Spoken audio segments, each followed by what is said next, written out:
Hello મિત્રો, નમસ્કાર, જય હિન્દ, વંદે માતરમ।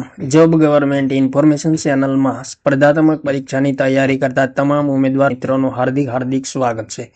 મિત્રો, તાજેતરમાં ગુજરાત ગૌણ સેવા પસંદગી મંડળ દ્વારા એક મહત્વપૂર્ણ ભરતીની સ્પર્ધાત્મક પરીક્ષાની તારીખ મુલતવી રાખવા અંગે અગત્યની સૂચના પ્રસિદ્ધ કરવામાં આવેલી છે। તો વિગતે જોઈએ મિત્રો।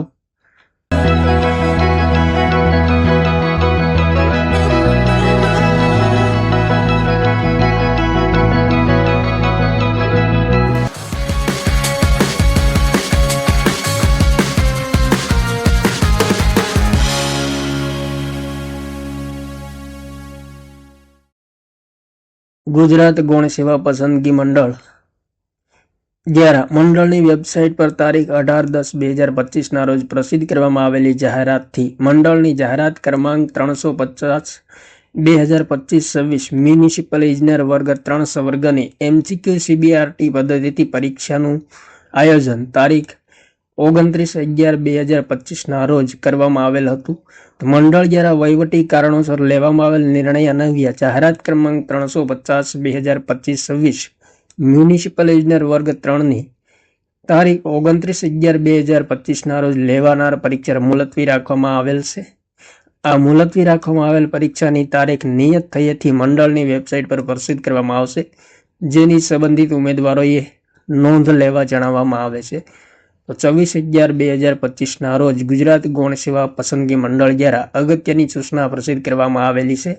મ્યુનિસિપલ ઇજનેર વર્ગ 3 સંવર્ગની સ્પર્ધાત્મક પરીક્ષાની તારીખ અંગે તો જે ઉમેદવારોએ ભાગ લીધો હોય તેમણે મિત્રો ખાસ ધ્યાનમાં લેવું। ત્યારબાદ મિત્રો, ગુજરાત ગૌણ સેવા પસંદગી મંડળ ગાંધીનગર દ્વારા એક બીજી ફાઇનલ આન્સર કી સંબંધી પણ અગત્યની સૂચના પ્રસિદ્ધ કરવામાં આવેલી છે। જાહેરાત ક્રમાંક 268/2022-2024-25 અધિક મદદનીશ ઇજનેર સિવિલ વર્ગ 3 સંવર્ગની ફાઇનલ આન્સર કી પ્રસિદ્ધ કરવા અંગે અગત્યની સૂચના પ્રસિદ્ધ કરવામાં આવેલી છે। તો જે ઉમેદવારોએ અધિક મદદનીશ ઇજનેર સિવિલ વર્ગ 3 2024-25ની ભરતીમાં ભાગ લીધો હોય તેમણે મિત્રો ખાસ ધ્યાનમાં લેવું।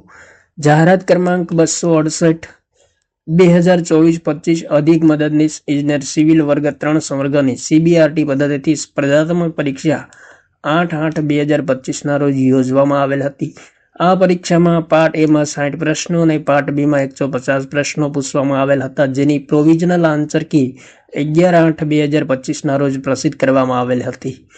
ઉમેદવારો દ્વારા પ્રોવિઝનલ આન્સર કી સામે કોઈ પણ પ્રશ્ન અંગે વાંધા સૂચન રજૂ કરવામાં આવેલ ન હતા, જે અન્વયે પાર્ટ A અને પાર્ટ B માં કોઈ પણ પ્રશ્નના જવાબોમાં સુધારો કરવાનો રહેતો નથી। ઉપરોક્ત બાબતે અન્વયે ઉમેદવારોને પાર્ટ A માં કુલ 60 પ્રશ્નો માટે કુલ 60 માર્ક્સ મુજબ પ્રતિ પ્રશ્નના સાચા જવાબ માટે +1.0 માર્ક્સ અને ખોટા જવાબ માટે -0.25 માર્ક આપવામાં આવશે। પાર્ટ B માં 150 પ્રશ્નો માટે કુલ 150 માર્ક અને જેમાં પણ પ્રતિ પ્રશ્નના સાચા જવાબ માટે +1.0 માર્ક્સ અને ખોટા જવાબ માટે -0.25 માર્ક્સ આપવામાં આવશે, જેની સંબંધિત ઉમેદવારોએ નોંધ લેવા જણાવવામાં આવેલ છે। તો 24/11/2025 રોજ ગુજરાત ગૌણ સેવા પસંદગી મંડળ દ્વારા 2 મહત્વપૂર્ણ સૂચનાઓ પ્રસિદ્ધ કરવામાં આવેલી છે। તો જે ઉમેદવારોએ ભાગ લીધો હોય તેમણે મિત્રો ખાસ જોઈ લેવું। થેન્ક યુ મિત્રો, જય હિન્દ, વંદે માતરમ।